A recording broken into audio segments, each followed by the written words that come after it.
Hey, I'm Heather. Welcome back to my channel. In this video, I'm going to share with you 10 things full-time travelers should do before traveling abroad. My series is specific to those of you who, like me, are traveling full-time as opposed to vacation traveling or expats. However, many of the tips in this video could help all of you out. So I'm going to assume that you've already left your home country, so your passport has well over 6 months on it before it expires. If not, there's a bonus tip for you. Make sure that your passport has at least 6 months, but really you should have a lot more than that if you're a full-time traveler. Otherwise, you may find that some countries will not admit you. The first tip is research entry requirements. So this is all about, do you need a visa to enter? So many countries, if you're American, you actually don't have to apply for a visa. You just get an automatic 90-day tourist visa.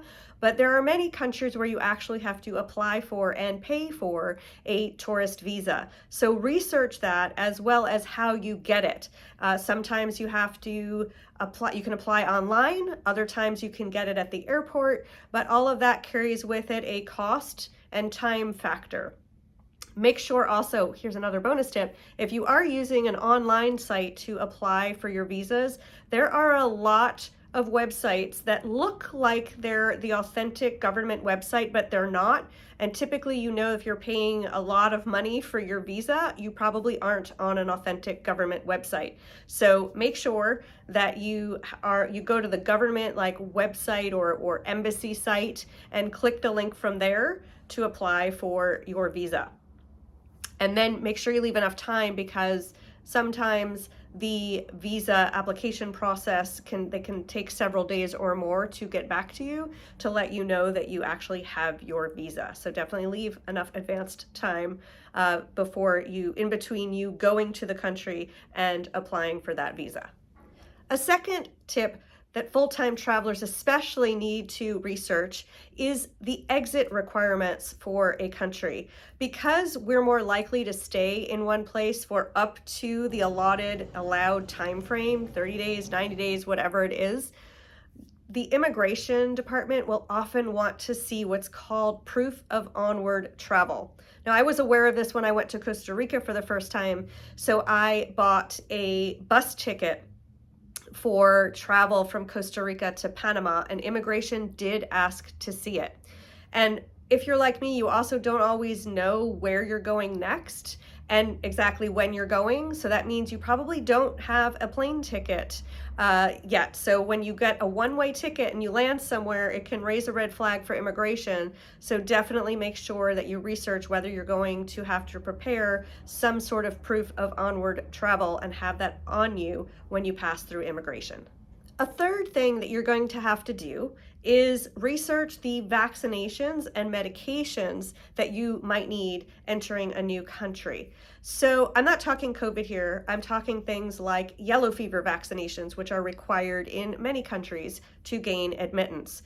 As a full-time traveler, you're probably also going to want to make sure that you're up to date on things like tetanus, Hep A and B, typhoid, and those kinds of vaccinations.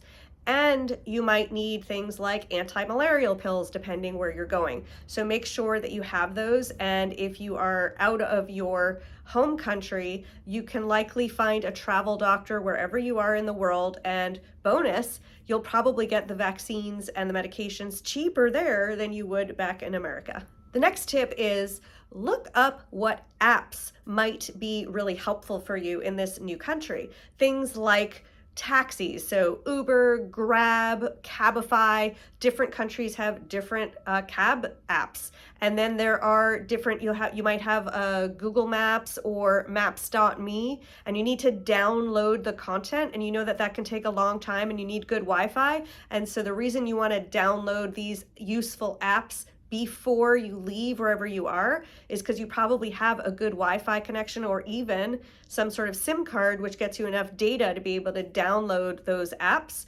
So get them onto your phone now. And then some of them require setup. So sometimes to use, for example, a taxi app, you need to put in your credit card or fill out a profile, things like that, and they have to like send you a text message to your phone to set it up. So make sure that you do that before you go. And that being said, of course, if you're using said taxi app in the new country and it has your old phone number on it, that may be a problem. So make sure that probably when you get to the airport, you're going to get a new SIM card. When you get it, you'll want to update the taxi app with the new phone number before you go and grab that taxi. The next thing you want to consider is to research the transportation options that are available to you in this new country. Not every country has great infrastructure. So you want to take a look at, is there a local bus that runs? Or is there any train system? Are there flights? Do you have to rent a car? Are there taxis? A lot of places don't have Uber. So figure out what's available, because this also plays a direct role in where you might stay. So as a full-time traveler, you're more likely to book somewhere for a chunk of time, and you don't always have to stay in the center of a city. But of course, knowing that there is a bus station nearby and that there's a frequent service and that it doesn't take you too long to get into the city center might be helpful information to know, so that you can then book the right accommodation. A tip that goes hand in hand with the last one is to figure out which neighborhoods are safe and central. So we've got our transportation as one method of figuring out where to stay, but now we want to figure out what's the center of the city? What's that neighborhood called? What's safe for tourists? Things like that. So you want to do your research, which you can do on some of the like Booking.com and TripAdvisor have the ability to search by map, so you can see where things are. And this can play a big role in cost of accommodation. Now, when you understand that the center of a city costs one price, and maybe a suburb, which is also safe, is less expensive, and now you know that the bus stop is right near that accommodation in the suburb. Now you know you can save money by knowing that that neighborhood is safe and also accessible to the town center. Another great thing to do before traveling to a new country is to join a country-specific Facebook group. So if you just go on Facebook and use the search area like you would on Google and type in the country that you're going to, you can join a group that is specific to tips about and information about that country. And that is a great way to get your questions answered, such as, where should I stay as a first timer to this city? What should I do? And you can do a lot of research actually through people that live there, and they're usually really helpful. And joining one of those Facebook groups is a definite must-do activity before traveling to a new country. My next tip is get some local currency before you leave. So not everyone would agree with this, but my feeling is that there's a lot of times where you find yourself in a situation in a new country where you need the local currency. And we all know that getting local currency at the airport is the most expensive. So it's the biggest loss of your money that you could imagine. So if you go to a bank in the country that you're in and you just get, a little bit of the local currency, that can be really helpful. Of course, if you wait until you get to the country you're going to, then you can use an ATM. And by the way, another tip, make sure that you have an ATM card that has no international transaction fees. There are several, I think Fidelity, Charles Schwab, and whatever country, if you're not from America, you'd have to look up which ones